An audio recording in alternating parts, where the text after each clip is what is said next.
शिक्षण क्षेत्राला काळीमा फासणारी घटना सातारा जिल्ह्यात कराड तालुक्यातील मलकापूर शहरात व्हॅलेंटाईन डेला घडली आहे। इयत्ता 9वी शिकणाऱ्या अल्पवयीन विद्यार्थिनीला एका शिक्षकानेच प्रपोज करून तिचा विनयभंग केल्याचा प्रकार समोर आलाय।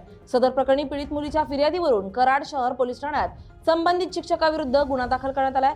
मलकापूर शहरातील एका शाळेत पीडित मुलगी 9वीच्या वर्गात शिक्षण घेत होती। 14 फेब्रुवारी रोजी सकाळी 10:30च्या सुमारास संबंधित शिक्षकाने विद्यार्थिनीला वर्गाबाहेर बोलवलं होतं। भीतीपोटी मुलगी 3 मैत्रिणींना सोबत घेऊन बाहेर गेली, मात्र शिक्षकाने इतर तिघींना वर्गात पाठवून पीडित मुलीला थांबवलं। मी तुला 4 दिवस बोलवत होतो, तू का आली नाहीस? रात्री 3 वाजता व्हॉट्सअपवर ऑनलाईन का असतेस? मी तुझ्यावर प्रेम करतो असं म्हणत तिचा हात पकडल्याचा आरोप आहे। घाबरलेल्या मुलीनं हात झटकून वर्गात धाव घेतली आहे। ही घटना तिनं मैत्रिणी आणि कुटुंबियांना सांगितल्यानंतर कुटुंबियांनी पोलीस ठाण्यात धाव घेतली आहे। रविवारी कराड शहर पोलीस ठाण्यात शिक्षकाविरुद्ध गुन्हा दाखल करण्यात आलाय।